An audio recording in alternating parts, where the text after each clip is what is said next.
सध्या नुकतंच मतदानाला सुरुवात झाली, आपण मतदान केलंय, काय भावना आहेत? मी निवडून येणार हीच माझी भावना आहे. होय, काय वातावरण आहे एकंदरीत मतदान केंद्रावर?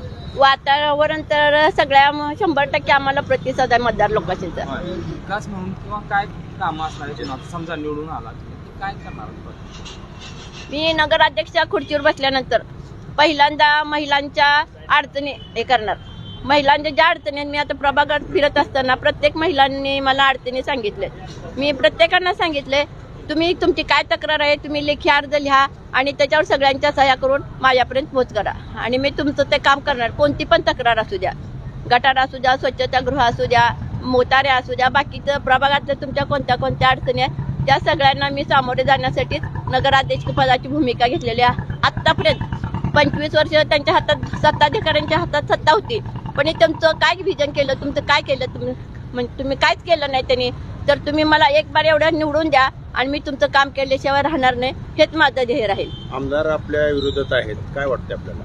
आमदाराविरोधात ते फक्त पक्षापुरतेच आहेत आमदार, नाहीतर ते कौटुंबिक सगळे चांगलेच आहेत संबंध. आणि आमदारचे आवता सगळे मंगळवेढा सिटीमध्ये आवताडेच्या पॅनलला सगळे म्हणजे आवताडे सगळे एकच आहेत, सगळे ओळखतात. त्यामुळं विरोधकांची सुद्धा मता मला प्रतिसाद भरपूर आहे. मतदारांचे काय भावना तुम्ही मतदारांना भेटलाय, काय त्यांच्याकडून काय तुम्हाला काय? प्रत्येक ठिकाणी मी मतदारापर्यंत पोहोचलेले आहे, पण प्रत्येक मतदारांच्या भावना म्हणजे अगदी भावनिकच आहेत. ते अगदी गळाभेटी घेऊन तू कशाला इथं आली गाबे, माझं मत तुलाच आहे की.